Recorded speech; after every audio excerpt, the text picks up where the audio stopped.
आपके पिताजी के चले जाने के बाद, गुजर जाने के बाद आपकी माताजी बहुत परेशान हो गई थी, यहाँ तक कि उन्होंने तैयार होना, सजना संवरना सब छोड़ दिया था।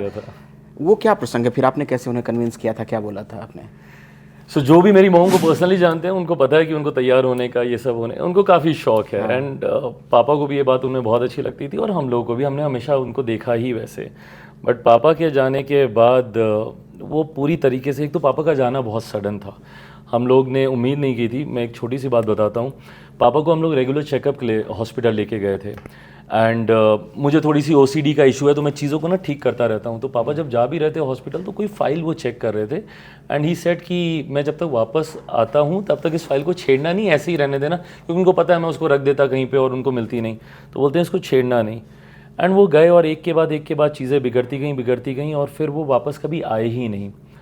जिस दिन वो नहीं रहे और उनकी बॉडी को घर पे लाना था, उस दिन मैं उनके कमरे में गया एंड आई सॉ कि बिस्तर पे वो फाइल वैसे की वैसी ही पड़ी है और ढक्कन भी खुला हुआ है। कठिन से ज़्यादा दुखी करने वाला, मतलब वो घर मेरे लिए भाई ऐसा था जहाँ पे मैं बचपन में खेला कूदा, मतलब बेधड़क घर के किसी भी कोने में चले जाना। आज उस घर के दरवाजे आपके लिए बंद कर दिए जाते हैं। पौने घंटे तक वो दरवाज़ा नहीं खुला। अगर आप उस वक्त एंकरिंग कर रहे थे, तस्वीर आप दिखा रहे थे, मैं गाड़ी में था, मेरी तबीयत ठीक नहीं थी, टाइफॉइड था मुझे, मेरे हाथ में कैंडुला बना हुआ था, मैं खुद ड्राइव करके गया था वहाँ पे।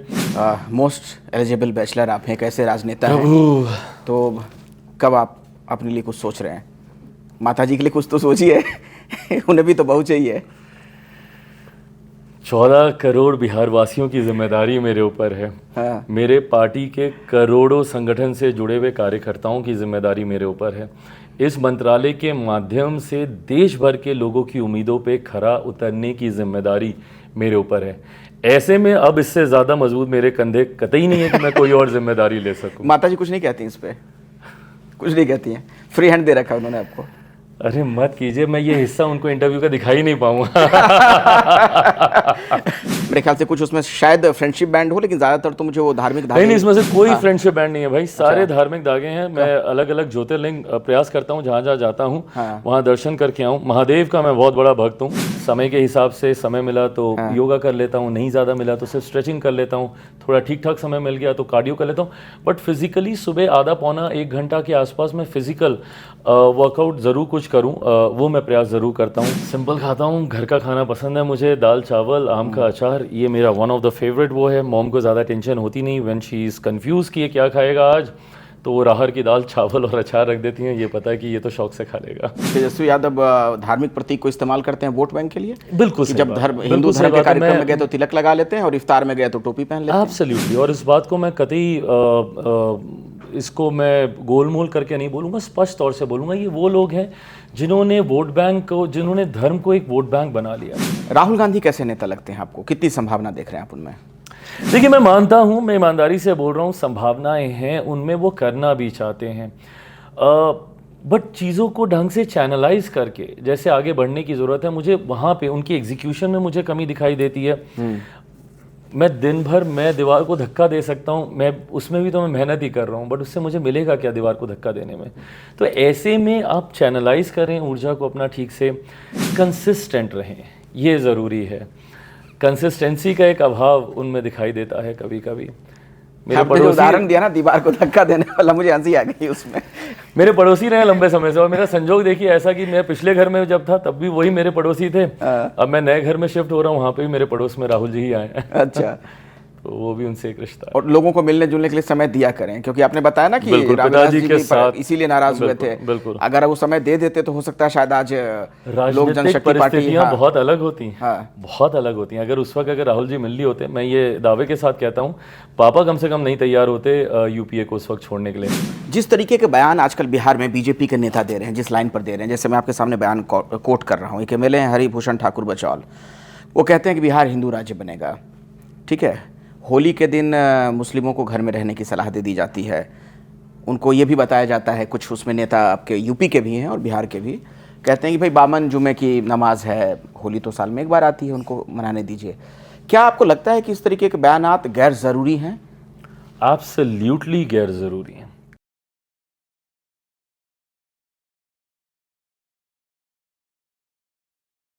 नमस्कार, वन ऑन वन पॉडकास्ट में हमारे तमाम दर्शकों का बहुत बहुत स्वागत है। मैं अखिलेश आनंद हूं। पिछले 2 दशक से भी ज़्यादा वक्त से 20-21 सालों से आप लोगों से अलग अलग चैनलों पर मुलाकात होती रही। पिछले 10 सालों से एबीपी न्यूज़ पर आप लोगों से मैं मिलता जुलता रहा। थोड़ा सा मैंने अभी इंटरवल लिया है। बहुत जल्द किसी बड़े चैनल पर आपसे मुलाकात हो सकती है, लेकिन ये जो मध्यांतर है, मैंने सोचा कि इसका सदुपयोग किया जाए। वो लोग, वो शख्सियत जो देश की राजनीति को प्रभावित करते हैं, जो देश की राजनीति की धुरी हैं, उनसे बातचीत क्यों ना की जाए, उनका साक्षात्कार किया जाए, उनसे समझा जाए कि देश की राजनीति कहाँ जा रही है।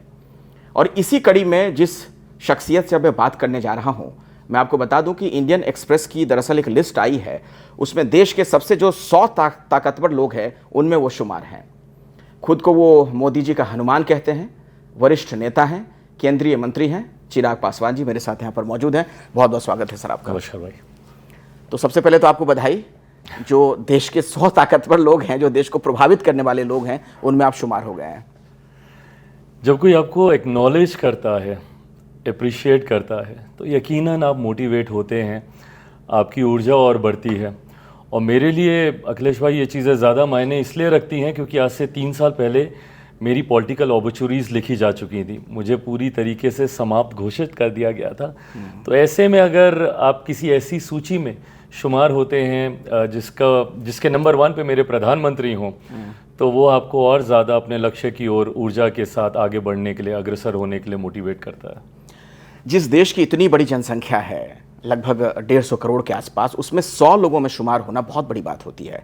इसका मतलब है कि आपने वो जगह बना ली है अपने दम पर, जिसके लिए बहुत लोग लालायित रहते हैं। ये टीका क्यों लगाते हैं आप, तिलक? आस्था रखता हूँ, धार्मिक हूँ, स्पिरिचुअल भी हूँ, रिलीजियस भी हूँ। हाल फिलहाल के वर्षों में रिलीजियस ज़्यादा हुआ, स्पिरिचुअल मैं हमेशा से रहा हूँ। मेडिटेशन करता रहा हूँ, ध्यान लगाता हूँ, और ये मैं एक लंबे समय से करता रहा। बट हाल फिलहाल के वर्षों में धार्मिक ज़्यादा हुआ हूँ, रिलीजियस ज़्यादा हुआ हूँ, पूजा पाठ में मैंने ज़्यादा समय बिताया है। मैं मानता हूँ, डिबेटेबल, बट मैं मानता हूँ कि ये वो चीज़ें हैं जो आपको बहुत ग्रेविटी देती हैं, जो आपको बहुत संयमित रखती हैं। और मेरे लिए संयम को बनाए रखना पिछले 2-3 सालों में बहुत ज़्यादा ज़रूरी था। मैंने ऐसी परिस्थितियाँ देखी जहाँ शायद आप डिप्रेशन में जा सकते थे, उसके बाद कमबैक भी ऐसा हुआ जहाँ शायद आपका दिमाग भी खराब हो सकता था। मैं सर उस पर आऊँगा, लेकिन उसके पहले मैंने जानबूझकर आपसे ये सवाल पूछा था तिलक वाला। अपने देश में कुछ राजनेता ऐसे भी हैं, तेजस्वी यादव, मैं नाम ले रहा हूँ, सुबह तिलक लगा कर नजर आते हैं, लेकिन शाम तक इफ्तार पार्टी में जाते हैं तो तिलक हटा लेते हैं। तिलक से परहेज। मैं आपके धर्म का सम्मान करता हूँ, बट अपने धर्म के संस्कारों को छोड़कर नहीं। मेरे धर्म के जो संस्कार हैं उसको रखते हुए, और मुझे लगता है यही गंगा जमुनी तहजीब है हमारे देश की, जहाँ आपका धर्म भी सर आँखों पर मेरा धर्म भी सर आँखों पर। जहाँ मैं अपने धर्म के सारे संस्कारों का पालन करूँगा, वहीं आपके धर्म के भी हर जो कार्य आप करते हैं, मैं उसका भी मैं सम्मान करूँगा। बट आपका सम्मान करने के लिए मैं अपने धर्म का अनादर करूँ, ये सोच मैं कतई नहीं रख सकता हूँ। क्योंकि मैं देख रहा था एक तस्वीर, आप इफ्तार पार्टी में गए थे, मेरे ख्याल से नीतीश कुमार जी के साथ बैठे हुए थे, आपने तो तिलक लगा कर ही वहाँ पर उस कार्यक्रम में शिरकत की थी। बिल्कुल सही बात है, क्योंकि मेरे कई ऐसे दोस्त हैं, मेरे कई ऐसे साथी हैं जो मेरे यहाँ जब दिवाली पर आते हैं तो अपनी शान से वो टोपी लगा कर आते हैं, और होना भी चाहिए। जो उनका गर्व है, जो उनका अभिमान है, वो अपने सर आँखों पर रखते हैं। ये मेरा अभिमान है, मैं इसको अपने सर आँखों पर रखूँगा। मैं आपके कार्यक्रम, और बल्कि मैं आपके कार्यक्रम में शिरकत ही नहीं करूँगा, मैं आयोजित भी करूँगा, बट फिर अपने धर्म का सम्मान करते हुए। तो क्या आपको क्या लगता है कि तेजस्वी यादव धार्मिक प्रतीक को इस्तेमाल करते हैं वोट बैंक के लिए? बिल्कुल, जब हिंदू धर्म के कार्यक्रम में गए तो तिलक लगा लेते हैं, और इफ्तार में गए तो टोपी पहन लेते हैं। एब्सोल्युटली। और इस बात को मैं कतई इसको मैं गोलमोल करके नहीं बोलूँगा, स्पष्ट तौर से बोलूँगा, ये वो लोग हैं जिन्होंने वोट बैंक को, जिन्होंने धर्म को एक वोट बैंक बना लिया, और सिर्फ वोट बैंक की राजनीति करने के लिए जब सहूलियत होती है ये तिलक लगा लेते हैं, जब सहूलियत होती है टोपी पहन लेते हैं। इसमें ना तिलक की ज़रूरत है, ना टोपी की ज़रूरत है, सिर्फ सोच की ज़रूरत है राजनीति में। वो विजन होने की ज़रूरत है। लोग आज की तारीख में इतने जागरूक हैं भाई, हर कोई समझता है। आप कमेंट्स पढ़िए ना उनके नीचे जो आते हैं, हर कोई समझता है कि अगर आप ये कर रहे हैं तो आप ये क्यों कर रहे हैं। अगर आप ईमानदार सोच के साथ, मुझे लगता है ना के बराबर लोगों ने इस बात का विरोध किया है मेरा कि मैं इफ्तार की उस पार्टी में तिलक लगा के क्यों था, क्यों? क्योंकि लोगों को समझ में आ रहा है कि इस चीज़ को मैं मानता हूँ, बट मैं आपका भी सम्मान उतना ही कर रहा हूँ। बट अगर मैं दिखावा करने के लिए मैं वो चीज़ें करने लग जाऊँ जो सहजता से मुझ में नहीं है, या जो मेरे धर्म का हिस्सा ही नहीं है, तो वो तो दिखावा है ना। नहीं, लेकिन जब इतने कलावे आप बांधेंगे, थोड़ा दिखाइए दर्शकों को ये हाथ पर जो यहाँ से लेके यहाँ तक आपने बांध रखा है। मेरे ख्याल से कुछ उसमें शायद फ्रेंडशिप बैंड हो, लेकिन ज्यादातर तो मुझे वो धार्मिक धागे। नहीं, इसमें से कोई फ्रेंडशिप बैंड नहीं है भाई, सारे धार्मिक धागे हैं। मैं अलग अलग ज्योतिर्लिंग प्रयास करता हूँ, जहाँ जहाँ जाता हूँ वहाँ दर्शन करके आऊँ। महादेव का मैं बहुत बड़ा भक्त हूँ, तो ये अधिकांश ज्योतिर्लिंग त्र्यंबकेश्वर से लेके महाकाल से लेके जहाँ जहाँ मैं जाता हूँ तो वहाँ के लेके आता हूँ, उसको अभिमंत्रित करके रखता हूँ। हर नवरात्रों में, साल में 4 बार नवरात्रे आते हैं, अभी 30 तारीख से शुरू हो रहे हैं। तो हर नवरात्रों में सारे धागे फिर दोबारा बदलता हूँ। मेरे प्रधानमंत्री जी ने भी मुझसे एक दिन ये सवाल पूछा था, ऐसे ही थोड़ा सा कैजुअल समय था, तो उस दिन उन्होंने भी मुझसे पूछा कि आप इतने सारे बांध के रखते हैं तो आप इसको बदलते कब हैं? तो फिर मैंने उनको बताया कि सर साल में 4 बार नवरात्रे आते हैं और फिर इसमें बदलता हूँ मैं इनको। अच्छा चिराग जी, एक बात बताइए, आपके पिताजी स्वर्गीय रामविलास पासवान जी, धर्म में बहुत ज़्यादा उनकी आस्था नहीं थी जहाँ तक मैं जानता हूँ मुझे। हाँ, तो लेकिन आप में ये कैसे आ गई चीज़ फिर? मुझे पता नहीं। खैर, my mother she is very religious, वो पूजा पाठ करती हैं, और मुझे लगता है कि शायद हमारे परिवार में उन्होंने ही पूजा पाठ को इंट्रोड्यूस किया। सही कहा आपने, पापा नहीं मानते थे इन सारी चीज़ों में, पूजा पाठ में बहुत ज़्यादा। मॉम की वजह से ज़रूर वो पूजा में बैठ जाते थे या हवन में बैठ जाते थे, बट बहुत ज़्यादा वो विश्वास करते थे। हैविंग सेड दैट, अगर आप उनसे बात कीजिएगा, किसी भी धर्म की ग्रंथ की उनको जानकारी पूरी थी। रामायण हो, महाभारत हो, उनको कंठस्थ था, उनको हर एक उसमें क्या क्या वो सारी बातें उनको पता थी, बट बहुत ज़्यादा आस्था के साथ वो नहीं करते थे। जैसा मैंने कहा कि मॉम ने इंट्रोड्यूस की ये सारी चीज़ें, बट धीरे धीरे मैं कब इतना ज़्यादा आकर्षित हुआ इस तरफ, या महादेव के प्रति इतना ज़्यादा लगाव, इतनी ज़्यादा आस्था, इतनी संपूर्ण आस्था कि वो है ना सब ठीक कर देंगे।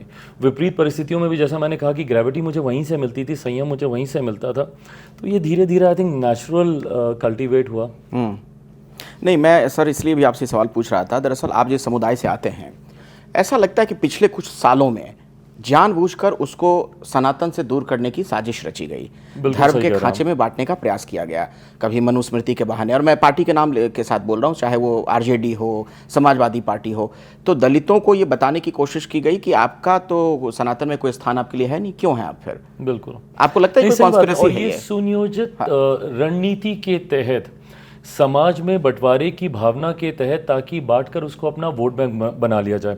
अखिलेश भाई, बिफोर मैं इस चीज़ को मैं कंप्लीट करूं, मैं ये मानता हूं कि कुरीतियां होती हैं, गलत उदाहरण आपको मिलते हैं, बट गलत उदाहरण समाज के हर वर्ग में, हर क्षेत्र में आपको मिलते हैं। इसका मतलब उन उदाहरणों को आप जनरलाइज कर दीजिए, ये कतई उचित नहीं है।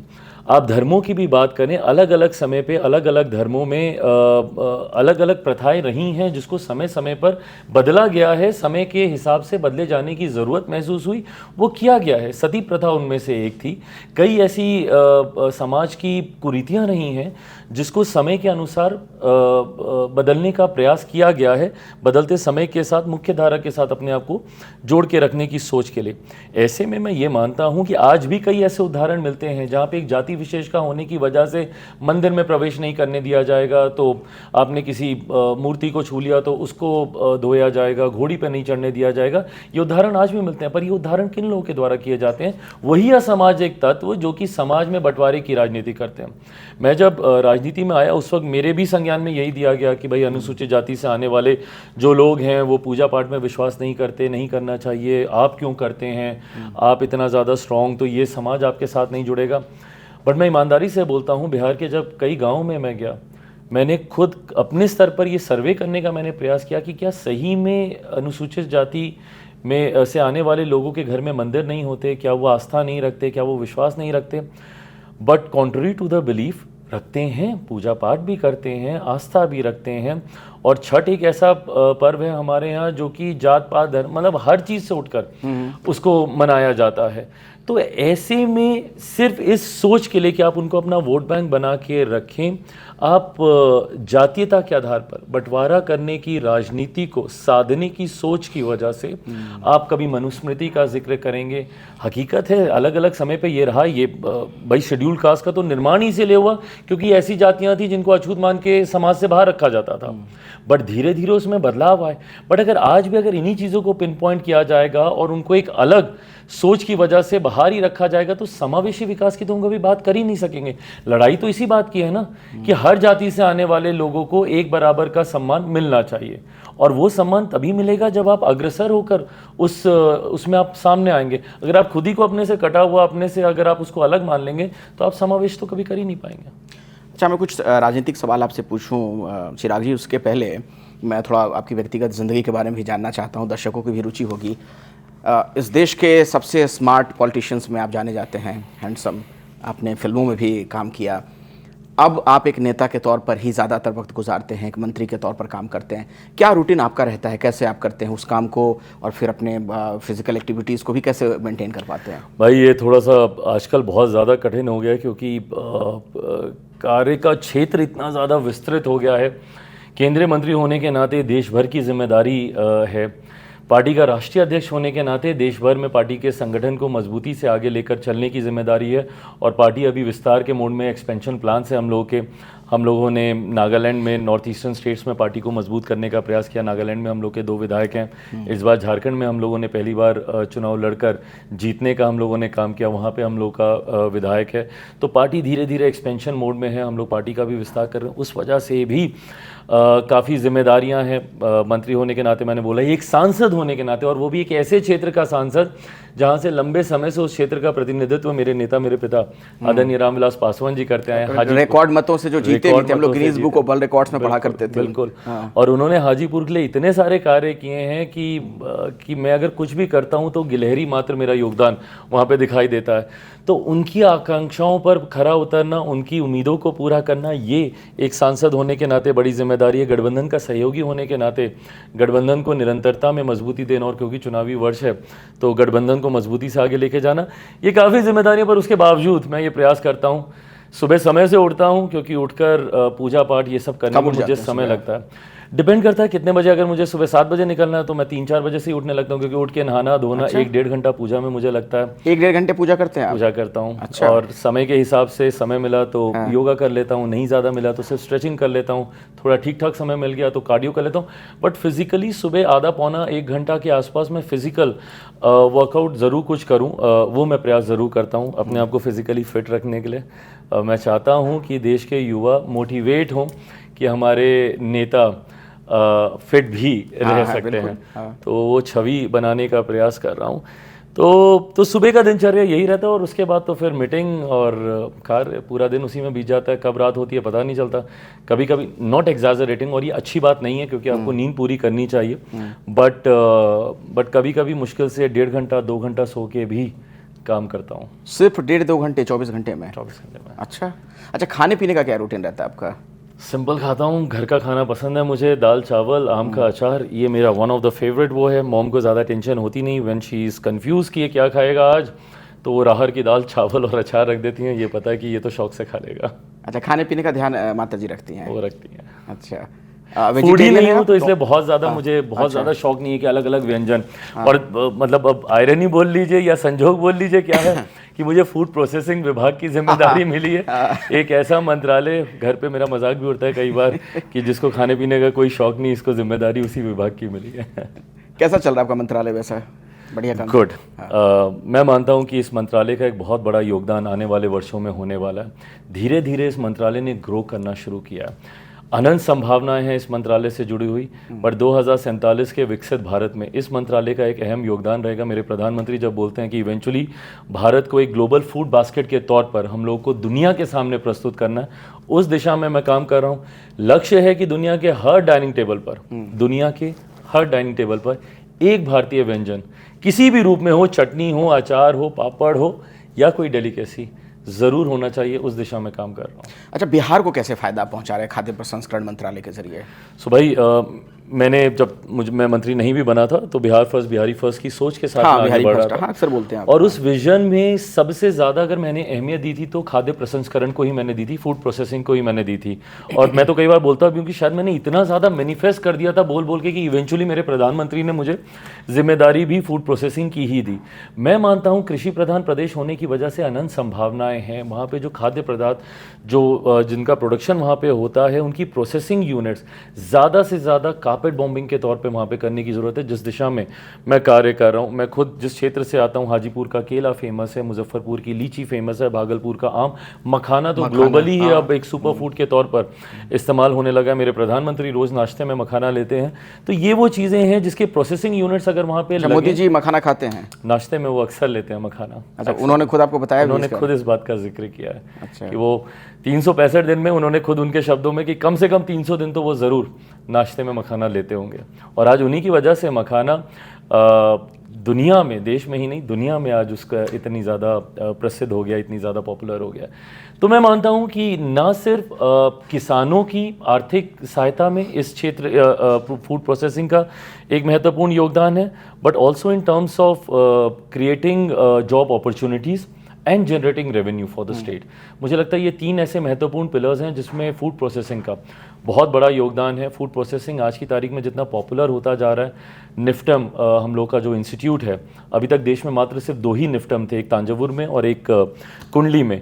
लंबे समय से मेरे डिपार्टमेंट की मांग रही थी कि निफ्टम और होने चाहिए। इस इंस्टीट्यूट से पढ़े हुए लड़के 100% लड़के लड़कियों का उनका प्लेसमेंट होता है, वो अपने अपने क्षेत्र में व्यावसायिक बनकर, एंटरप्रेन्योर्स बनकर आगे बढ़ते हैं।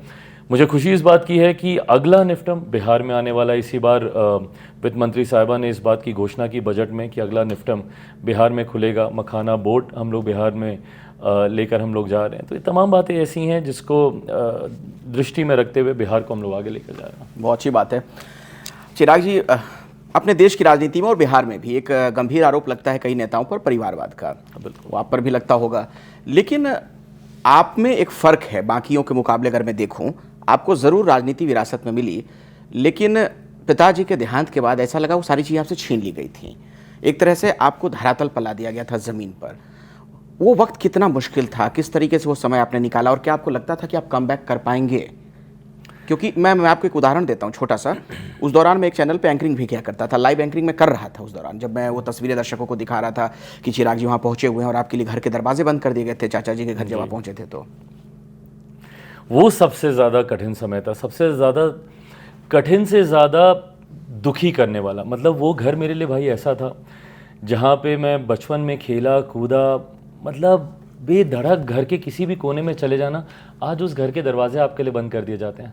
पौने घंटे तक वो दरवाज़ा नहीं खुला। अगर आप उस वक्त एंकरिंग कर रहे थे, तस्वीर आप दिखा रहे थे, मैं गाड़ी में था, मेरी तबीयत ठीक नहीं थी, टाइफॉइड था मुझे, मेरे हाथ में कैंडुला बना हुआ था। मैं खुद ड्राइव करके गया था वहाँ पे, क्योंकि मुझे ये बात इतनी ज़्यादा बेचैन कर रही थी कि मेरे पिता के जाने के बाद जो मेरे पिता हैं वो मुझसे इतना नाराज़ नहीं हो सकते कि रातों रात मुझे पार्टी से निकाल दें, मुझे परिवार से अलग कर दें। उनको मनाने के लिए और उनको अपना सर्वोच्च देने के लिए मैं वहाँ पे गया था। मैं बस ये कहने गया था कि चाचा जी, आपको मंत्री बनना है, आपको पार्टी का राष्ट्रीय अध्यक्ष बनना है, जो बनना आप बने, मैं आपके नीचे आपके अनुभव के साथ मैं काम करना मैं चाहता हूँ। मेरी कतई कोई महत्वाकांक्षा नहीं, और मेरी नहीं थी। मैं वो सब उनको देने गया था, बट वो दरवाज़ा नहीं खुलना, उस चीज़ ने मुझे पहली बार, मतलब वो कहते हैं ना कि आप अंदर से टूटते हो, दुखी हो जाते हो, वो मैं पहली बार मैं उसी वक्त हुआ था। मुझे नहीं पता था कि रास्ता क्या है, कमबैक मेरा होगा नहीं होगा, बट वो वादा मैंने उस दिन ज़रूर किया था, क्योंकि that was the day when for the first time I saw my mother emotional. She is a very strong lady, otherwise मैंने कभी उनको टूटते हुए या परेशान या भावुक होते हुए नहीं देखा। पहली बार मैंने उस दिन उनको भावुक होते हुए देखा। I walked up to her, I hugged her and I just told her कि मॉम, मुझे नहीं पता कैसे, बट आई प्रॉमिस कि जो जो आपने खोया मैं आपको सब वापस लौटा कर दूंगा। और अगले 3 साल भाई, ना मैंने दिन को दिन समझा, ना रात को रात समझा। मुझे नहीं पता कि मैं कब सोया, कब जागा, कहाँ सोया, कहाँ खाया, कुछ नहीं पता मुझे। कट टू जिस दिन मैंने शपथ ली, उस रात मॉम आई मेरे रूम में। She hug me and she said कि आज तूने मुझे सब वापस लौटा दिया। ये कैसे कम बैक हुआ, पापा का आशीर्वाद, मॉम की ताकत, she stood like a pillar right behind me. उनका निरंतरता में वो साथ देना और मेरी आस्था, मेरा विश्वास, मेरे महादेव का साथ। एक कहानी मैंने सुनी है किन्हीं से, मतलब कोई मीडिया के ही बड़े व्यक्ति थे जिनसे मेरी बातचीत हो रही थी कि आपके पिताजी के चले जाने के बाद, गुजर जाने के बाद आपकी माताजी बहुत परेशान हो गई थी, यहाँ तक कि उन्होंने तैयार होना, सजना सवरना सब छोड़ दिया था। वो क्या प्रसंग है, फिर आपने कैसे उन्हें कन्विंस किया था, क्या बोला था आपने? जो भी मेरी मॉम को पर्सनली जानते हैं उनको पता है कि उनको तैयार होने का, ये सब होने, उनको काफ़ी शौक है। एंड पापा को भी ये बात उन्हें बहुत अच्छी लगती थी और हम लोगों को भी, हमने हमेशा उनको देखा ही वैसे। बट पापा के जाने के बाद वो पूरी तरीके से, एक तो पापा का जाना बहुत सडन था, हम लोग ने उम्मीद नहीं की थी। मैं एक छोटी सी बात बताता हूँ। पापा को हम लोग रेगुलर चेकअप के लिए हॉस्पिटल लेके गए थे। एंड मुझे थोड़ी सी OCD का इशू है, तो मैं चीज़ों को ना ठीक करता रहता हूँ। तो पापा जब जा भी रहे थे हॉस्पिटल तो कोई फ़ाइल वो चेक कर रहे थे। एंड ही सेड कि मैं जब तक वापस आता हूँ तब तक इस फाइल को छेड़ना नहीं, ऐसे ही रहने देना, क्योंकि उनको पता है मैं उसको रख देता कहीं पे और उनको मिलती नहीं, तो बोलते हैं इसको छेड़ना नहीं। एंड वो गए और एक के बाद चीज़ें बिगड़ती गई और फिर वो वापस कभी आए ही नहीं। जिस दिन वो नहीं रहे और उनकी बॉडी को घर पे लाना था, उस दिन मैं उनके कमरे में गया एंड आई सॉ कि बिस्तर पे वो फाइल वैसे की वैसी ही पड़ी है और ढक्कन भी खुला हुआ है। सो उस वक्त मतलब वो चीज़ बहुत ज़्यादा, तो मतलब वो परिवार के लिए ऑफ कोर्स बहुत मुश्किल समय था, मॉम के लिए बहुत मुश्किल समय था। एंड फिर उन्होंने पहनना ओढ़ना, तैयार होना सब मना कर दिया। वो पंजाबी हैं, सरदारों में होता है 1 साल के लिए ये, तो मैंने उनकी भावना का सम्मान करते हुए आई टोल्ड हर ऐसा कि ठीक है, साल भर के लिए मैं, मेरी बहन, हम में से कोई कुछ आपको नहीं बोल रहा, बट आप सिर्फ पापा के लिए नहीं करते थे, हम लोग के लिए भी करते थे। So we want to see you the way you were. So आज वो वैसे ही हैं। चलिए, बड़ी अच्छी बात है ये। अब मैं थोड़ा बाकी पॉलिटिशियंस के साथ आपके रिश्तों पर भी आना चाहूँगा। तेजस्वी यादव तो आपके बड़े अच्छे मित्र कभी हुआ करते थे, अगर मैं सही? मेरे मित्र नहीं, मेरे छोटे भाई हैं वो। और हुआ करते थे नहीं, आज भी मेरे छोटे भाई हैं वो। लेकिन अब रिश्ते वैसे हैं?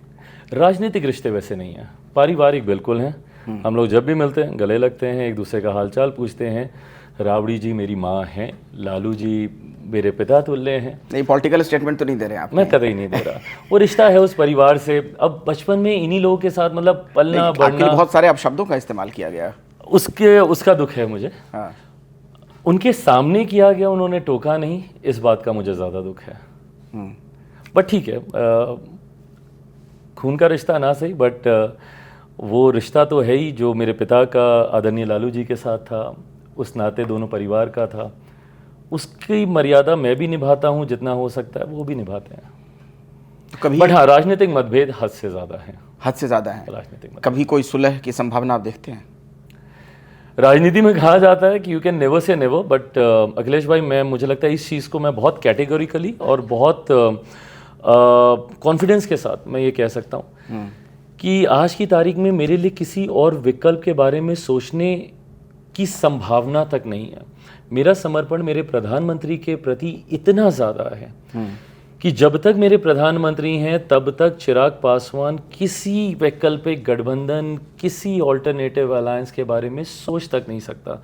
मैंने इस बात को साबित करके भी दिखाया। 2020 में मेरे पास विकल्प था कि मैं राजद के साथ में गठबंधन करके अपने आप को ठीक ठाक उस वक्त प्रूव कर लेता, बट उस वक्त भी मैंने अकेले चुनाव लड़ना पसंद किया, बट किसी वैकल्पिक गठबंधन में नहीं गया। मेरे प्रधानमंत्री जी की पार्टी के सामने मैंने प्रत्याशी नहीं उतारे, उस वक्त परिस्थितियां अलग थीं, राजनीतिक कारणों से अलग चुनाव लड़ना पड़ा मुझे, बट उस वक्त भी मैं ऑल्टरनेटिव अलायंस में नहीं गया। तो जब तक मेरे प्रधानमंत्री हैं, तो आपने पूछा भविष्य की संभावना, नेवर से never, but as of now never. नहीं, लेकिन अगर भविष्य की संभावना ऐसी बनती है कि आपको मुख्यमंत्री के तौर पर प्रोजेक्ट किया जाए या वो मौका आपको मिले, और क्यों ना मिले, एक दलित समुदाय से युवा नेता है जो बिहारी फर्स्ट की बात करता है, उसे मौका मिल रहा हो, तो क्या उसमें भी आप कंफर्टेबल नहीं रहेंगे कहीं से अगर सपोर्ट मिलता है आरजेडी की तरफ से? भाई मुझे बिल्कुल, पहली बात तो मैं इस बात को स्पष्ट कर दूं कि मुझे किसी पद, किसी उस पर जाने की महत्वाकांक्षाएं, लालच बिल्कुल नहीं है। मेरा सिंपल सा विजन है, बिहार फर्स्ट, बिहारी फर्स्ट, बिहार को विकसित राज्य बनता हुआ मैं देखना चाहता हूँ। किसी पद पर बैठ के ही ये हो ज़रूरी नहीं है, इसके लिए मैं अपनी विचारधाराओं से समझौता करूं, नहीं। मुझे लगता है कि राजद और मुझ में वैचारिक तौर पर बहुत ज़्यादा मतभेद हैं। छोटी छोटी चीज़ें ही, अब आपने तिलक का ही आपने जिक्र किया, ये वो सारी बातें हैं जहाँ पे मैं तुष्टीकरण की राजनीति को साधने के लिए मैं अपने धर्म, अपने समाज को मैं तिरस्कृत नहीं कर सकता हूँ। ये छोटी छोटी बातें हैं। इसके अलावा बड़ी बातें भी हैं, नीतिगत चीज़ें भी हैं। मैं नहीं मानता कि जात पात धर्म मज़हब में हम लोग को उलझना चाहिए। मैं जातीयता सांप्रदायिकता के आधार पर बने हुए समीकरणों को मैं नहीं स्वीकारता। उनका एमवाई समीकरण है, मेरा एमवाई समीकरण है। उनके एमवाई समीकरण में जातीयता है, सांप्रदायिकता है, मेरे एमवाई समीकरण में समावेश है। मेरा एम महिलाओं के लिए है, मेरा एम युवाओं के लिए है। अच्छा, उनका एम मुस्लिम और वाई यादव, आपका क्या है एम वाई? मेरा एम महिलाएं हैं, मेरा वाई युवा है। अच्छा। और मैंने इसको करके भी दिखाया। हाँ। महज 5 सीटें मुझे मिली थी लोकसभा में। उन 5 सीटों में 4 युवा हैं, 2 महिलाएं हैं। नारी शक्ति अधिनियम का सबसे पहले किसी पार्टी ने पालन किया तो मैंने किया। 40% महिलाएं हैं मेरी पार्टी में आज की तारीख में लोकसभा में पार्टी का प्रतिनिधित्व करने वाली। तो मैं उस सोच के साथ आगे बढ़ता हूं। तो इसीलिए मुझे नहीं लगता कि राजद के साथ वो समझौते संभव है। 2014 में ये भी एक बहुत बड़ा कारण था, बिकॉज उस वक्त मेरे पिताजी यूपी अलायंस का हिस्सा थे, जिसमें राजद, कांग्रेस, ये सारी पार्टियां थी। और मैं अपने राजनीतिक करियर की शुरुआत एक ऐसे दल के साथ नहीं कर सकता था जो जातीयता सांप्रदायिकता को इतना बढ़ावा देती है। अखिलेश भाई, मैं दिल्ली में पला बड़ा हूँ। टू बी वेरी ऑनेस्ट, मुझे तब तक ये भी नहीं पता था कि जातियाँ होती क्या। मैंने एक बार पिताजी से मैंने पूछा भी कि क्या है, मतलब क्या है जातियाँ, अपर कास्ट क्या है, बैकवर्ड क्या है, ये सारी बातें आप मतलब, क्योंकि दिल्ली में ये सब हम लोग उतना सुनते नहीं हैं। तो बट उन्होंने भी मुझे साफ मना कर दिया बताने से। बोले कि अगर तुम ये सारी चीज़ों में उलझोगे तो तुम भी वही राजनीति करोगे जो हो रही है। एक खास चश्मे से देखकर जब इंसान बिल्कुल देखता है, हाँ। अगर तुम बदलाव लाना चाहते हो तो तुम्हें जो सही लगता है उस सोच के साथ तुम आगे बढ़ो। और इसीलिए उसके बाद से मैंने कभी जातीयता सांप्रदायिकता में, मेरे लिए लड़ाई आज की तारीख में 14 करोड़ बिहारियों की है, जिसमें हर जाति हर धर्म के लोग आते हैं। मेरी लड़ाई अमीरी गरीबी के बीच के खाई को पाटने की है। मेरी लड़ाई गांव और शहर के बीच की दूरी को कम करने की है। तो मुझे नहीं लगता जब विचारधारा में इतना मतभेद है तो राजद के साथ नहीं सर, ये जो सवाल मैंने पूछा उसके पीछे एक वजह भी थी। वजह इस लिहाज से क्योंकि नीतीश कुमार लंबे वक्त से बिहार को चला रहे हैं। बहुत ज़्यादा संभावनाएं अब उसमें पॉलिटिकल जो पंडित हैं उनमें बहुत ज़्यादा नहीं देख रहे हैं कि आगे आने वाले दिनों में भी क्या वो बहुत कुछ कर पाएंगे। अब उम्र भी एक वजह है, मानसिक स्वास्थ्य भी कह सकते हैं, तमाम चीज़ें हैं। तो बिहार को अब कोई नया लीडर तो चाहिए, युवा चाहिए। तो क्या आपको लगता है कि उस जगह को तेजस्वी भर देंगे? चिराग नहीं हो सकते? भाई मुझे नहीं पता कौन भरेगा उस जगह को। ये तो मतलब अगर इस पे अगर मैं कोई टिप्पणी करूं तो मैं बिहारियों की बुद्धि सोच को मैं चुनौती दूंगा। ये विकल्प उन्हीं के पास, और उनके पास ये विकल्प हो ज़्यादा ज़रूरी है।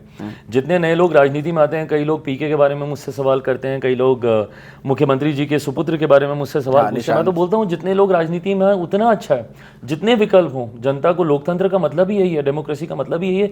जितने ऑप्शंस हों, you select the best out of them, जो आपको लगता है कि सही है। ऐसे में आज तक मेरे प्रदेश की जनता ने मेरे मुख्यमंत्री पर अपना विश्वास रखा है। मैं मानता हूं कि इस चुनाव में भी ये विश्वास उन्हीं पर ही कायम रहेगा। लेकिन क्या आपको लगता है, ईमानदारी से बताइएगा, कि नीतीश कुमार से जो उम्मीदें थीं वो दरअसल उम्मीदों के रथ पे सवार होकर राजनीति में आए थे? लालू यादव के दौर में जब उनका राजनीति में प्रादुर्भाव हुआ बिहार की राजनीति में, उन उम्मीदों को पूरा कर पाए? इतने लंबे वक्त तक जो उन्होंने शासन किया उसमें वो बिहार की तकदीर बदल सकते थे?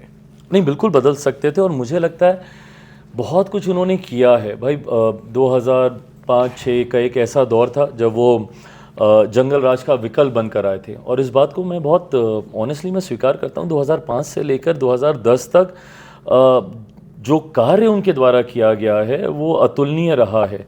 बिहारियों ने कभी कल्पना भी नहीं की थी कि उस तरीके से कार्य होगा। उसके बाद भी जिस तरीके से उनका कार्यकाल रहा, 2014 से मैं ये ज़रूर मानूंगा राजनीतिक अस्थिरता की वजह से बिहार में जिस गति से चीज़ों को आगे बढ़ना चाहिए था, 2014 में अलग कारणों से मुख्यमंत्री जी एनडीए गठबंधन से अलग हुए। 15 का चुनाव महागठबंधन के साथ मिलकर उन्होंने बिहार में लड़ा। फिर वापस से वही दौर आया जिसका जिक्र मुख्यमंत्री जी स्वयं भी करते हैं कि ये लोग आके वही भ्रष्टाचार करने लगा, वही सारी चीज़ें। फिर उसके बाद 1-2 बार गठबंधन में आगे पीछे जिस तरीके से चीज़ें हुई, तो मैं मानता हूं कि जिस तरीके से चीज़ें आगे बढ़ सकती थी शायद उतनी तीव्र गति से आगे नहीं बढ़ पाई। बट आज की तारीख में मैं पुनः इस बात को मैं मानूंगा कि वो डबल इंजन की एक मजबूत सरकार मेरे प्रदेश को मिली है। बिहार की आयरनी रही है अखिलेश भाई कि एक लंबे समय तक विरोधाभास की सरकारें रहीं। जब मेरे प्रधानमंत्री बोलते हैं डबल इंजन की सरकार, शायद लोग इस बात को समझ नहीं पाते, बट क्योंकि मैं बिहारी हूँ मैं समझता हूँ डबल इंजन की सरकार का होना ज़रूरी है। Because for the longest time and on a stretch for 27 years Bihar में विरोधाभास की सरकारें थीं। जब बिहार में एनडीए की सरकार थी तो केंद्र में यूपीए की सरकार, जब केंद्र में एनडीए की सरकार तो बिहार में महागठबंधन की सरकार। नहीं, वो बात सर आपकी सही है, लेकिन नीतीश कुमार तो लगातार मुख्यमंत्री रहे, सरकार किसी की भी रहो, कुछ भी रहे, किसी के साथ होकर, तो उनके पास तो एक बड़ा मौका था। चाहते तो बिहार के लिए बहुत कुछ कर सकते थे वो। मेरी उनकी नीतियों को लेकर शिकायतें रही थी, ये बात भी जग जाहिर है। हाँ, बिल्कुल मैंने है। भी समय समय पर उनके सामने इन सारी बातों को मैंने रखा था। बट मैं मानता हूँ कि जब आप शीर्ष पर होते हैं, जब आप नेतृत्वकर्ता होते हैं, तो कई चीज़ों को ध्यान में रखते हुए आप फैसले लेते हैं, आप नीतियां बनाते हैं। मैं ये मानता हूं कि अपनी क्षमताओं में आज, क्योंकि मैं गठबंधन में उनके साथ हूं और मैं उनकी दुविधाओं को भी समझता हूं, उनकी मजबूरियों को भी समझता हूं, उनकी ताकत को भी मैं समझता हूं। मैं ये मानता हूं कि अपनी क्षमताओं में जितना बेस्ट मुख्यमंत्री जी से हुआ वो उन्होंने किया, कर रहे हैं। नहीं, क्योंकि और सर लॉ करेंगे। एंड ऑर्डर बहुत गंभीर सवालों के घेरे में है बिहार में। ये है। करप्शन के एलिगेशंस लग रहे हैं, गृह मंत्रालय उनके पास है। ये है लॉ एंड ऑर्डर। मैं इस बात को मैं बहुत विनम्रता से स्वीकार करूंगा।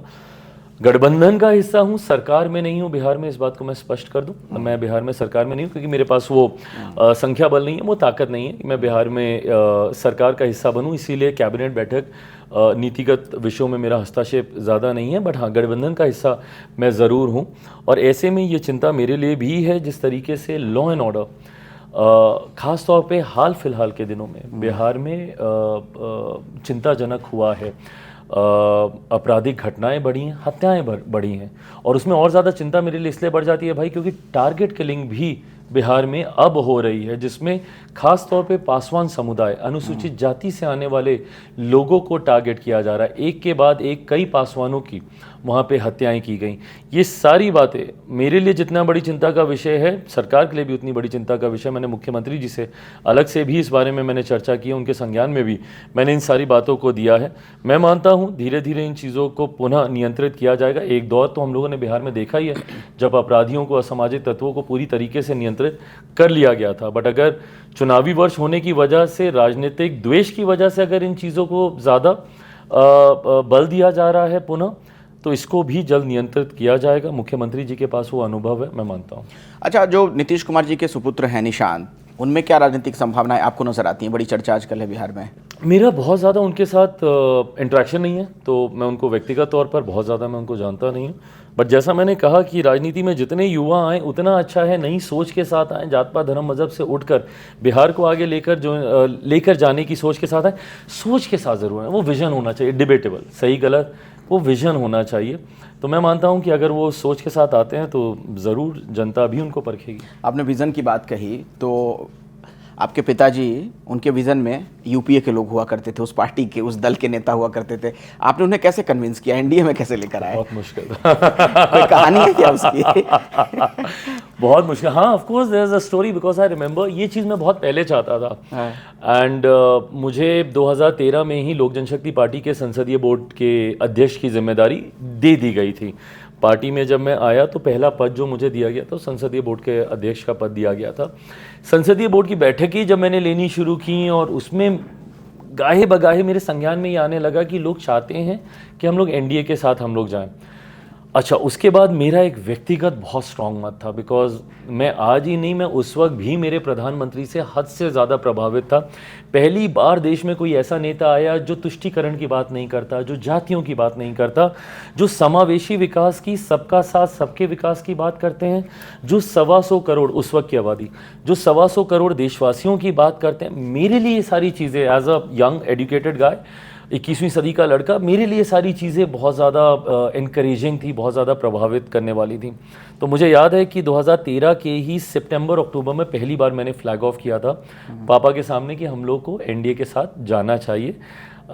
उस वक्त के प्रधानमंत्री पद के प्रत्याशी, मौजूदा प्रधानमंत्री नरेंद्र मोदी जी के साथ हम लोग को गठबंधन करना चाहिए। इतना स्ट्रॉन्ग रिएक्शन आया था पापा का कि उसके बाद अगले 3 महीने तक मेरी हिम्मत ही नहीं पड़ी कि मैं पलट के उनसे सरसरी तरीके से भी इसका जिक्र करूं। बट हाँ, उस क्या वक्त कहा था उन्होंने? बहुत स्ट्रॉन्ग उन्होंने कहा था कि ये कभी संभव नहीं है, मैं जहर खा लूँगा बट भाजपा के साथ नहीं जाऊँगा। बहुत स्ट्रॉन्ग उनका रिएक्शन था। तो मुझे समझ में आया, खैर उनके अपने कारण थे जो भी थे, बट मैं उतनी ही शिद्दत से चाहता था। मुझे याद है जब पहली बार मैं मेरे प्रधानमंत्री से मिला भी, उनको भी ये पता था कि कितना मुश्किल काम था। तो उन्होंने उस वक्त भी मेरे कंधे पे हाथ रख के बोला कि अरे इतने असंभव कार्य को कैसे संभव कर दिखाया चिराग तुमने, क्योंकि मीडिया में भी वो देख रहे थे उस वक्त। तो उस वक्त बट देन यूपीए के साथ अलायंस कंसेप्चुअलाइज नहीं हो पा रहा था। बार बार पापा की मुलाकात सोनिया जी से होती थी, सोनिया जी कहती थी कि आप राहुल जी से मिले, राहुल जी कभी पापा को मिलने का समय नहीं देते थे। इन सारी बातों की पीड़ा पापा के मन में ज़रूर थी कि उनको मिलने का समय नहीं दिया जा रहा, जो कि गठबंधन के one of the senior most and वैसे भी राजनीति में भी सीनियर मोस्ट नेताओं में से एक, उनको राहुल जी मिलने का समय नहीं दे रहे थे। तो ये सारी बातें इवेंचुअली उनको भी दुखी करती थी। तब तक मेरी तरफ से थोड़ा सा प्रेशर बिल्डिंग, संसदीय बोर्ड के माध्यम से pressure building. So eventually one day कोई एक ऐसा एक इंसिडेंट हुआ जिससे वो बहुत ज़्यादा दुखी हो गए थे। कांग्रेस के साथ ही बातचीत चल रही थी एंड उसमें थोड़ा उनको कुछ बातें बहुत ज़्यादा दुखी करने वाली लगी and then that day he gave me a free hand कि जाओ अलायंस करो, और मैं तो बस वेट ही कर रहा था इस चीज़ के लिए एंड हियर आई एम। आपने तो एक तरीके से असंभव को संभव कर दिखाया। बिल्कुल, प्रधानमंत्री जी के भी शब्द यही थे। अच्छा, मोदी जी ने यही कहा था आपसे? उन्होंने भी यही कहा। अच्छा, एक बात बताइए, थोड़ा सा अलग ढंग से अब मैं सवाल आपसे पूछ रहा हूँ कि जिस तरीके के बयान आजकल बिहार में बीजेपी के नेता दे रहे हैं, जिस लाइन पर दे रहे हैं, जैसे मैं आपके सामने बयान कोट कर रहा हूँ, एक एमएलए हैं हरिभूषण ठाकुर बचौल, वो कहते हैं कि बिहार हिंदू राज्य बनेगा। ठीक है, होली के दिन मुस्लिमों को घर में रहने की सलाह दे दी जाती है। उनको ये भी बताया जाता है, कुछ उसमें नेता आपके यूपी के भी हैं और बिहार के भी, कहते हैं कि भाई बामन जुमे की नमाज है, होली तो साल में एक बार आती है, उनको मनाने दीजिए। क्या आपको लगता है कि इस तरीके के बयानात गैर ज़रूरी हैं? एब्सोल्युटली गैर ज़रूरी हैं, कतई इनकी ज़रूरत नहीं है, और राजनीति में तो बिल्कुल इनकी ज़रूरत नहीं है। बाबा बागेश्वर बिहार जाते हैं और वो हिंदू राष्ट्र की बात करते हैं और वो बोलते हैं कि बिहार से इसकी शुरुआत होगी, स्वीकार्य, क्योंकि वो एक धर्म गुरु हैं, अपने धर्म का प्रचार करना उनकी जिम्मेदारी है। जब वो ये सारी बातें कहते हैं, बिल्कुल ठीक है, आप बोलें, करते रहें अपने अपने लोगों के बीच में। हर धर्म गुरु अपने अपने धर्म को बढ़ाने के लिए सारी बातें करते हैं, बट अंतोगत्वा देश चलेगा तो संविधान के आधार पर चलेगा। ऐसे में जब राजनीतिक नेता ये सारी बातें करने लगते हैं, ये गलत है। आज की तारीख में एक राजनीतिक दल से जुड़े हुए होने के नाते, एक संवैधानिक पद पे बैठे होने के नाते, भले आप विधायक के तौर पर हों, मंत्री के तौर पर हों, सांसद के तौर पर हों, या किसी भी जनप्रतिनिधि के तौर पर हों, जब आप ये सारी बातें करते हैं तो समाज में आप असंतोष पैदा करते हैं। आपकी जिम्मेदारी समाज के हर धर्म के और हर वर्ग के प्रति उतनी ही है जितनी जिस धर्म या जिस समाज से आप आते हैं उसके प्रति हो। ऐसे में ये सारी बातें करके समाज में असंतोष, बंटवारा और कहीं ना कहीं द्वेष की भावना आप उत्पन्न करते हैं। मुझे नहीं लगता इन सारी बातों की ज़रूरत है। मैं विकास की सोच रखता हूं। मुझे लगता है हर दल को और हर नेता को सिर्फ विकास की बातें करनी चाहिए। धर्म से जुड़े हुए विषयों पे राजनीतिक दलों को हस्तक्षेप नहीं करना चाहिए। ठीक है, आपने कहा कि देश संविधान से चलेगा, जाहिर तौर पर संविधान से ही देश चलना चाहिए। ऐसे में जो भीड़ तंत्र वाला कल्चर हाल के दिनों में खासतौर पर देखने को मिला है, मैं कुछ महीनों की बात कर रहा हूँ, कुणाल कामरा वाला प्रसंग है, उनके बयान को कोई जस्टिफाई नहीं कर रहा है। Absolutely. लेकिन उसके लिए देश में पुलिस है, अदालतें हैं। आप घुस जाते हैं जहाँ पर शूटिंग की गई थी, वहाँ तोड़फोड़ कर देते हैं शिव सैनिक जो है शिंदे गुट के। उसके बाद दूसरा प्रसंग आया राणा सांगा वाला, जिसमें बयान दिया था रामजी लाल सुमन ने, समाजवादी पार्टी के नेता ने। ठीक है, आपको उस पर विरोध जताने का अधिकार है, आप अदालत के जरिए भी जा सकते हैं, लेकिन उनके घर पर हमला कर देना, ये भीड़ तंत्र कहाँ ले जाएगा देश को? अखिलेश भाई, लोग ना तर्क देते हैं, एक्शन का रिएक्शन, क्रिया पे प्रतिक्रिया, ये तर्क आता है। मैं मानता हूं कि अगर आपने प्रतिक्रिया उसी स्तर पे जाके दे दी तो फिर आप में और उनमें फ़र्क क्या रहा। मैं ये मानता हूं कि हिंदी भाषा, भारतीय भाषाओं में इतनी ताकत है कि आप कड़े से कड़ा विरोध भी मर्यादित शब्दों में रह के कर सकते हैं, और भारतीय कानून व्यवस्था में भी इतनी ताकत है कि जो अन्याय हुआ है, गलत हुआ है, उसको कानूनी दायरों में रहकर उसका समाधान किया जा सकता है। जो फॉर दैट मैटर जो उन्होंने ही बोला, जो कॉमेडियन है, उन्होंने जो कहा, कतई उसको स्वीकार नहीं किया जा सकता। देखिए, अभिव्यक्ति की आज़ादी पे इस पर ही बहुत बहस होती है। अभिव्यक्ति की आज़ादी का मतलब भी कतई ये नहीं होता है कि आप किसी का पक्ष लेकर आप जजमेंट करने लग जाएं। भाई, आप जिसको गद्दार बोल रहे हैं उसके तर्क में क्या कहा जाता है कि अरे उद्धव साहब ने भी तो बोला, तो शिवसेना जो दूसरा उद्धव गुट है वो भी तो उनको गद्दार बोलते रहे, तब नेता बोल ले तो ठीक, कॉमेडियन बोल ले तो गलत, क्योंकि वो उस प्रकरण का हिस्सा रहे हैं। आप तो उसका हिस्सा नहीं है ना, आप क्यों जजमेंट दे रहे हैं? आप क्यों किसी की साइड ले रहे हैं? अभिव्यक्ति की आज़ादी का कतई ये मतलब नहीं हो सकता कि आप किसी को जज करके उसको गुनहगार या उसको निर्दोष आप साबित करने लग जाएं।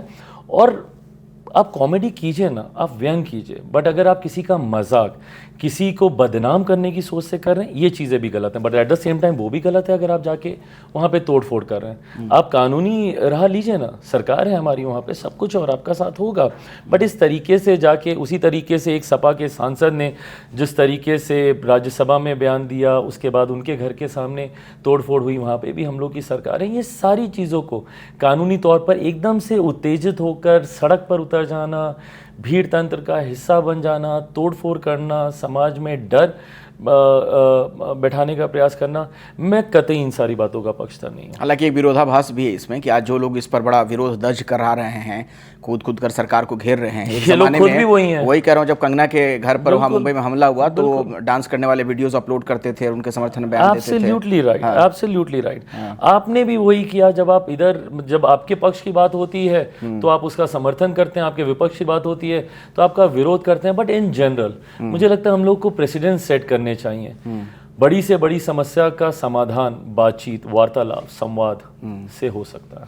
अब आपसे मैं कुछ लोगों के बारे में सवाल पूछूंगा और कुछ मुद्दों पर, और फटाफट राउंड, मतलब आखिरी हिस्से में हम इंटरव्यू के हैं तो उस पर मैं बातचीत करना चाहूँगा। आरक्षण पर आपका क्या मत है? आरक्षण रहना चाहिए? बिल्कुल रहना चाहिए। देखिए, आरक्षण इसलिए रहना चाहिए क्योंकि समाज का आज भी एक बड़ा वर्ग ऐसा है जो एक पर्टिकुलर जाति से आने की वजह से मुख्य धारा के साथ नहीं जुड़ पाता। जैसे मैंने शुरू में, जब मैंने उन बातों को भी मैं रख रहा था, पूजा पाठ में क्यों इतना खुल के करता हूँ, क्या इसके पीछे कोई एक ऐसी सोच रही है कि किसी एक जाति विशेष को दूर रखा जाए, मनुस्मृति, ये सारी बातें, उस वक्त भी कहते कहते मैंने कहा कि समाज में आज भी ऐसे उदाहरण मिलते हैं। और हकीकत है, आज भी ऐसे उदाहरण मिलते हैं कि आपको घोड़ी पे चढ़ने से सिर्फ इसीलिए रोका जाता है क्योंकि आप अनुसूचित जाति या जनजाति से आते हैं। पुलिस अधिकारी तक को सिक्योरिटी की मांग करनी पड़ती है अपनी बारात को निकालने के लिए। उदाहरण यहाँ तक रहे हैं कि पूर्व मुख्यमंत्री मंदिर में गए हैं तो मंदिर को गंगा जल से धुलवाया गया है।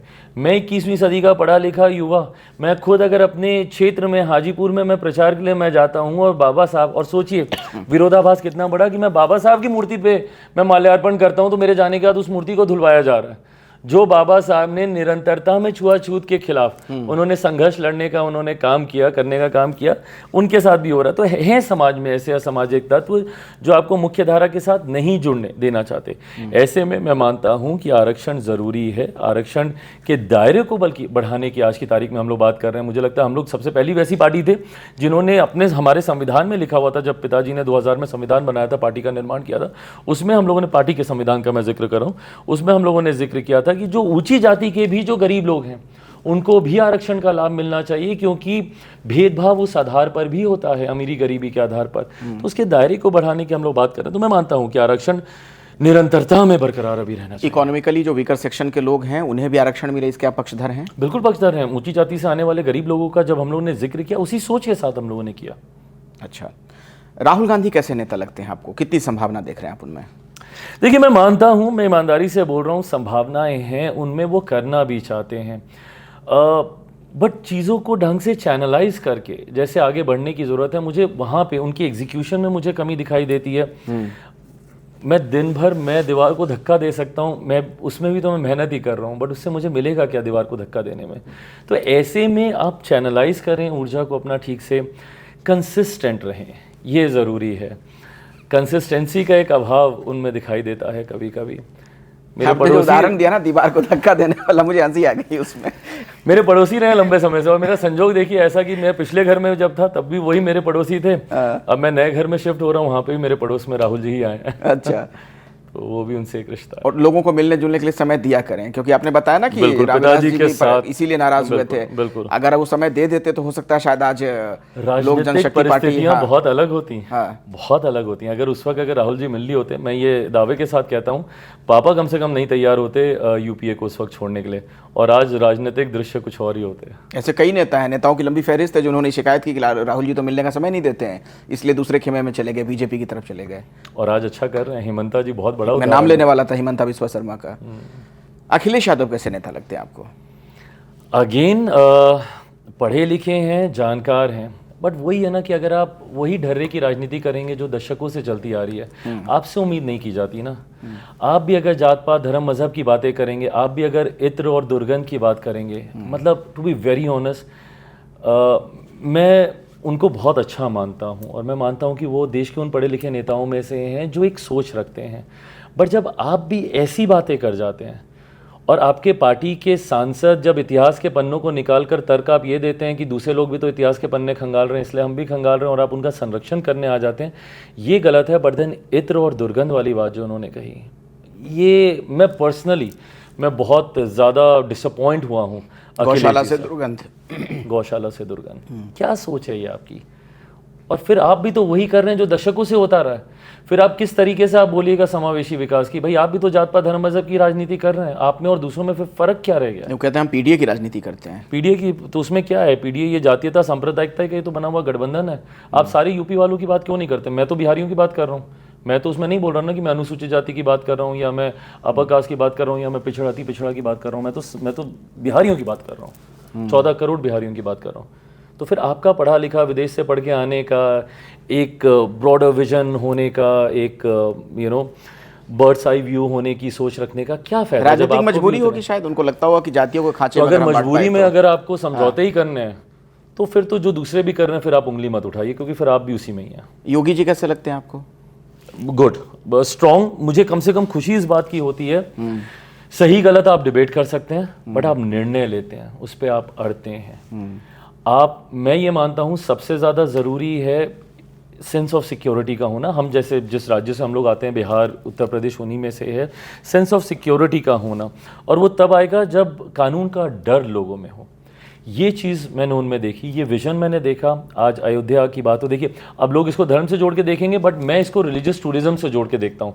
आस्था एक तरफ है, मेरे प्रभु श्री राम का मंदिर वहाँ पे बना, मैं भी चाहता था, मेरी आस्था का आपने सम्मान दिया, बट उससे ज़्यादा खुशी मुझे इस बात की है कि उस पूरे क्षेत्र का आप आर्थिक विकास देखिए कितना हुआ। रेस्टोरेंट्स आने लगे, MNCs वहाँ पर आने लगे, रिजॉर्ट्स खुलने लगे, होटल्स खुलने लगे। वो सेल्फ सस्टेनेबिलिटी पे वो पूरा का पूरा क्षेत्र आ गया, जोन आ गया। मैं मानता हूँ अनंत संभावना मेरे बिहार में भी है रिलीजियस टूरिज्म की। आस्था को भी सम्मान मिलेगा। प्रभु श्री राम का मंदिर बना, मेरी माता सीता का भी सीतामढ़ी में ऐसा ही मंदिर बनेगा। भगवान महावीर की धरती है, गौतम बुद्ध की धरती है, गुरु गोविंद सिंह जी की धरती है। इन तमाम चीज़ों को अगर विकसित किया जा सके तो रिलीजियस टूरिज्म के माध्यम से भी हम लोग क्षेत्र का विकास कर सकते हैं। ये सारी सोच योगी जी में है, जिसका मैं सम्मान करता हूँ। इसी से जुड़ा एक छोटा सा सवाल, तो क्या इसका मतलब ये माना जाए कि योगी मॉडल जो है शासन का, वो आपको नीतीश कुमार मॉडल से बेहतर लगता है? आप तुलना नहीं कर सकते ना। देखिए हर दो व्यक्ति का अपना अलग व्यक्तित्व होता है, आप उसकी तुलना नहीं कर सकते। जो चीज़ें शायद मैं बहुत सहजता से बोल के मान मनोबल से मैं करवाऊँ, शायद आप उसको कठोर तरीके से आप करवाएं, बट इवेंचुअली अगर आप दोनों एक ही लक्ष्य की ओर बढ़ रहे हैं, विच इज़ विकास। नहीं तो बिहार में बुलडोजर नहीं चलना चाहिए। मैं ये कतई नहीं कहता कि चलना चाहिए, नहीं चलना चाहिए, और मैं तो ये मानता हूं कि भाई जहां पे कड़े कदम उठाने की जरूरत हो जरूर उठाने चाहिए, बट द्वेष की भावना से अगर ये उठाया जा रहा है वो उसका भी मैं पक्षधर नहीं। केजरीवाल जी कैसे लगते हैं आपको? हाँ, दिल्ली के मुख्यमंत्री रहे थे लंबे समय तक, बहुत बड़ी बड़ी बातें करके आए थे। टू बी ऑनेस्ट, मैं उसी दौर का मैं जिक्र कर रहा हूँ जब मैं भी नई विचारधाराओं को समझ रहा था, मेरा भी राजनीति में उदय हो रहा था। फिल्मों में मैं अपना डिज़ास्टर कर चुका था, तब तक राजनीति की ओर मैं देख रहा था। उसी वक्त इनका भी उदय हो रहा था, प्रधानमंत्री जी थे, ये थे, इन सब की बातें, बड़ी बड़ी वादे, एक लिस्ट लेके रामलीला के मैदान में घूमते थे। थोड़े दिन के बाद पता चला उन्हीं लिस्ट के साथ समझौता करके इन्होंने सरकार बना ली। बाद में पता चला फिर इन्होंने पूरे प्रदेश को चुनाव में झोंक दिया। क्यों? क्योंकि उनको अपनी पूर्ण बहुमत की सरकार बनानी थी। घोड़ा नहीं लूँगा, बंगला नहीं लूँगा, गाड़ी नहीं लूँगा, फलाना ढिमकाना, सिक्योरिटी, ये वो सारी चीज़ें करते करते विश्वसनीयता आपने खो दी। एक शब्द में मैं पूछूं केजरीवाल जी के लिए, कौन सा शब्द सबसे पहले आपके जहन में आता है? मतलब आप उन पे, मतलब आप यू कांट ट्रस्ट हिम। अच्छा, you can't trust him because वो कहते कुछ हैं, करते कुछ हैं, और वो बहाने बनाना बहुत हो गया। मतलब मैंने पिछले 5-6 सालों में सिर्फ इनकी प्रेस कॉन्फ्रेंस बहानों के लिए देखी। आते हैं, एक माइक लगा होगा, अपनी बात बोल दी, आरोप लगा दिया, भाग गए। मतलब सिर्फ बहाने बनाने के अलावा LG काम करने नहीं दे रहे, केंद्र सरकार काम करने नहीं दे रही, आपने किया क्या उसके अलावा? ममता बनर्जी सही गलत डिबेटेबल, स्ट्रॉन्ग हेडेड तो है ही कम से कम वो। अच्छा, स्ट्रॉन्ग हेडेड है, उनकी राजनीति से मैं कतई सहमति नहीं रखता, बट हाँ फिर ये उन नेताओं में से हैं जिनकी इच्छा शक्ति इतनी प्रबल है कि कम से कम निर्णय लेते हैं, और मैं मानता हूँ कि राजनीति में इतिहास बताएगा आपके फैसले कितने सही थे कितने गलत थे, बट अगर आप निर्णय ही नहीं लेंगे और सिर्फ इसको भी खुश करें उसको भी खुश करें के चक्कर में आप बढ़ते रहेंगे तो आप किसी को खुश नहीं कर पाएंगे। नेता के तौर पर सर आपको अपना सफ़र ज़्यादा आसान या मुश्किल लग रहा है या जब अभिनेता थे आप?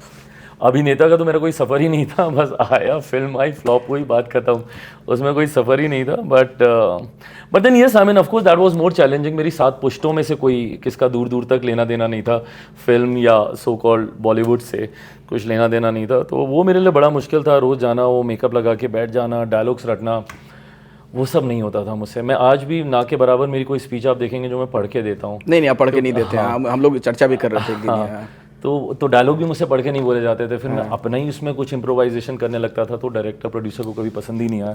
तो वो कठिन था, ये बहुत बहुत सहज है।